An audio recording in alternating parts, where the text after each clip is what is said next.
What's up, everyone? It's your boy, the Vance Man. I know, like, you could tell, like, right away, something's wrong. Like, whoa, Kyle's usually hype and energetic when he does his intro. I usually am hyper and energetic sometimes when I do my intro, but this is, one of those videos where I'm not very hyper or energetic for that matter.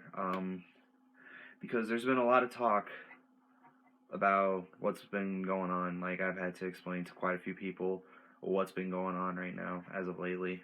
Um, so I decided let's just do it this way. It's probably be better. It'd probably be a lot easier too, to just come out and just do it like this. But I wanted to discuss to you guys about like what's been going on. In case you guys don't know, I'm pretty sure a lot of you people don't know. I have an older brother. His name is Chad. He is 33 years old. So then there's like a 15, I believe I'm 17. So there's about a 15, 16 year difference between me and my older brother. And I don't really talk much about him, mostly because just for the fact that we're not close and I don't see him as much.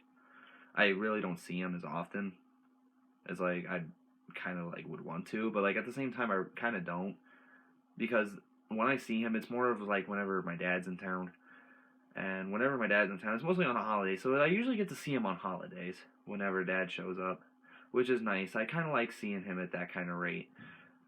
But as of right now, um, Chad is in the hospital. He's been in the hospital ever since Friday morning, or like talking like 3 o'clock in the morning. I'm guessing Friday morning. Like I don't know what time he got in the hospital. I know he got there on Friday, but he, unfortunately, um, he overdosed on cocaine Friday morning about, I don't know what time.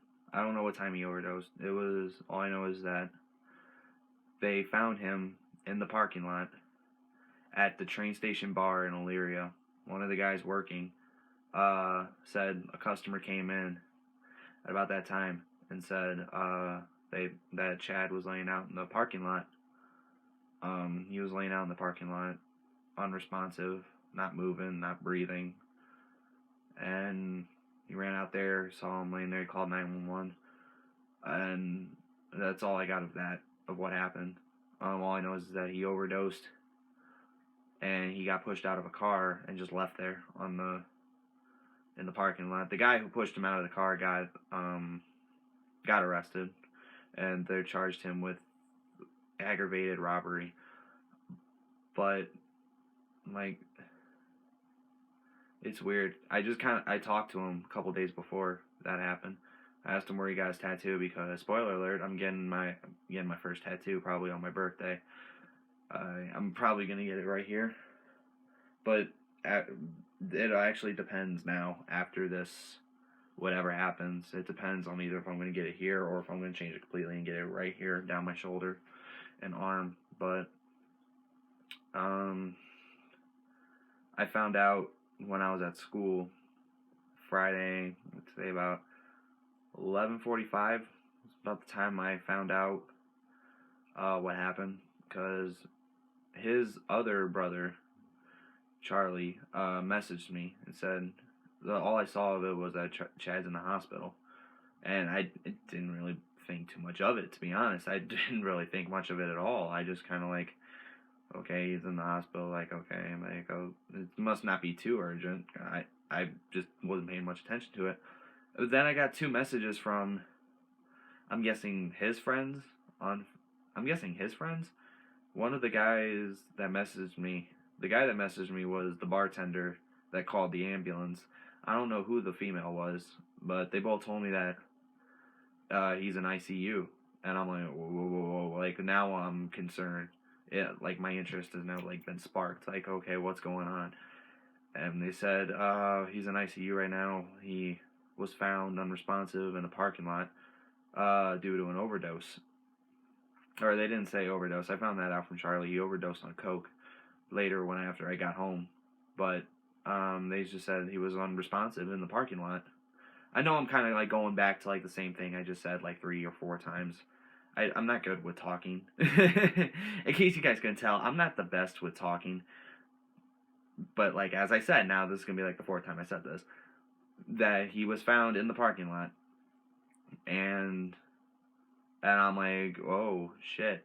So I ran out of the lunchroom, ran to the office, asked if I can use the phone, and he said, oh yeah, you can use the phone. It's right over there. I was just getting ready to fix that because like it's kind of angled, but like I can deal with it. But like he said, oh yeah, you can use the phone, and I called mom, told her like what's going on. Like I asked her, and I'm like, did you hear what happened, Chad? And she's like, oh yeah, I did. I did hear. I just wanted to wait until after school to tell you, because I'm like in the middle of doing stuff. I'm like, okay, that makes sense. She said that he might not make it. That's what they said, anyways. He's probably not gonna make it, and at that point, my heart kind of just like sunk because I've already lost two family members. You know, it's kind of and that process that was hard, but that was they died of natural causes.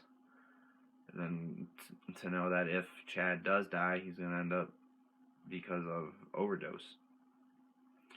So that kind of took a whole different impact on me. Um, so I found that out, and my heart kind of just sunk. And I told my mom, "Oh, I'll be fine. I'll be fine." And the minute I hung up, I just kind of went into tears right there. And then right before I walked out of the office, the principal pulled me aside and pulled me back into the nursery room, the nurse's office. Shut the door and said, "Oh, what's going on?" I told him what's going on, and he just looked at me and said, "You know, will you be okay to drive home? Because I'd rather just have you go home now, because it is a family emergency, and they'll mark it excused." So I left, and I got home. I kind of just sitting there, just like waiting for my mom to get home, getting done whatever she was getting done with.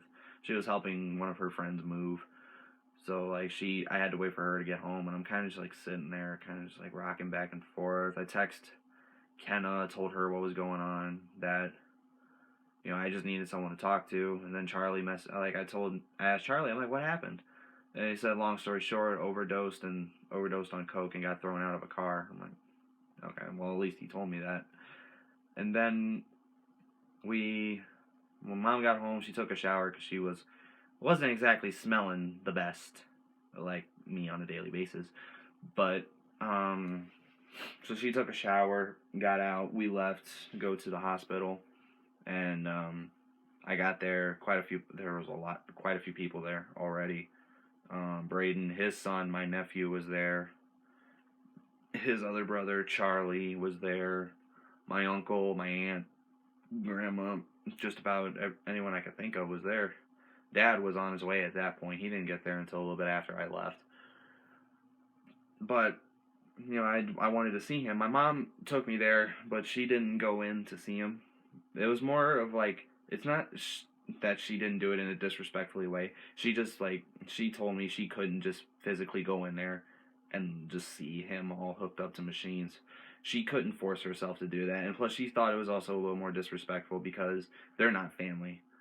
They're actually not family at all because we're only half brothers on my dad's side, not my mom's side. So I went in there, and my uncle was taking me to where his room is, and we got into the room. He moved the curtain. I walked in. He was bad. I saw him hooked up to I think 3 or 4 different machines, and you're just not responsive. It was just seeing here, just sitting next to him with the life support going off. It's definitely something I'm never gonna forget. Just sitting at his bedside with that life support just going off or like the life support helping him breathe. Like that's something I'm never gonna forget. And I don't want to say it scarred me, but like it's just something I'm just never gonna forget. And his mom was there, and I forget what the woman's name is, but she was kind of like his other mom, because his mom when she had to work, she would call this lady to watch over him, which was just kind of became like a second mother to him. Yeah, but just seeing him hooked up to all those machines, it just kind of like freaked me out a little bit. And I don't know.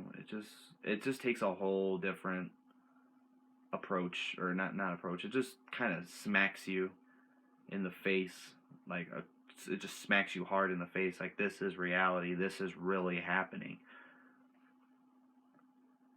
And then, I was able to get a couple minutes alone with him. I didn't say a thing. I just held on to his hand, just trying not to bawl my eyes out like a little baby.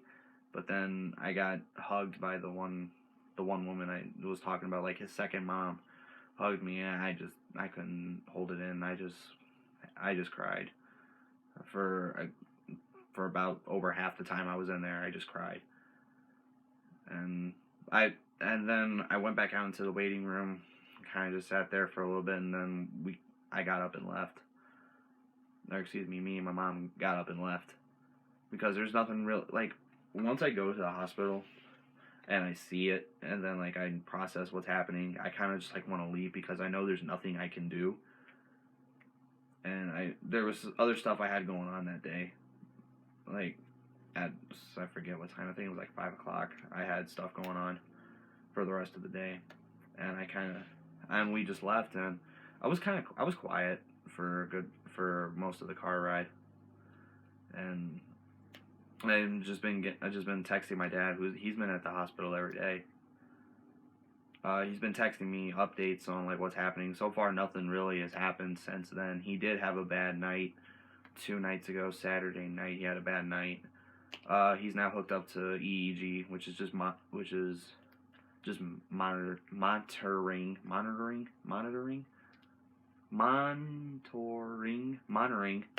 I can't freaking pronounce it. You know what I mean. It's it's basically just like going through his brain waves, and it's just going through his brain waves basically, and just seeing like what's like, if there's gonna be a drastic change for the better or for the worst. I guess it's called EEG. I think that's what it was. But yeah, so I just want to get this video recorded and uploaded, just so you guys know what's going on. Like, you can say I'm finally speaking out about it. Yeah, it's like I said, it's a smack in the face of reality that this could happen to you if you do drugs, or strong drugs, not gateway drugs like pot. Like, this is what happens when you do hardcore drugs like coke or heroin. This stuff can happen to you. And I guess I'm just trying to say, like, if you're gonna do it, don't do it. There's no point. There's honestly no point in doing it, because I hate to find out if one of you guys ended up on a hospital bed because of it. That's just something I would not be able to really, I don't want to say process, but that's not something I don't want to go through again. And yeah, that's pretty much it. I just hope you guys just take the 13.5 minutes out of your day just to watch this video, or at least 10 minutes out of your day, just at least so you can at least see the story, or at least hear the story that I've been told that has happened. And that would make me feel a lot better. So if you guys can please leave a like on this video, leave a like, comment, subscribe, just do whatever it is you guys do. And I just ask that you guys keep my family and my brother in your guys' prayers. Like, if you guys do pray, I'm not saying I'm forcing you guys to pray, like, you better pray now for my brother. That's not what I'm saying at all. What I'm just saying is, just if you pray, just keep my family in your prayers. But other than that, guys, I'll see you guys in the next video. But until then, stay strong and peace out.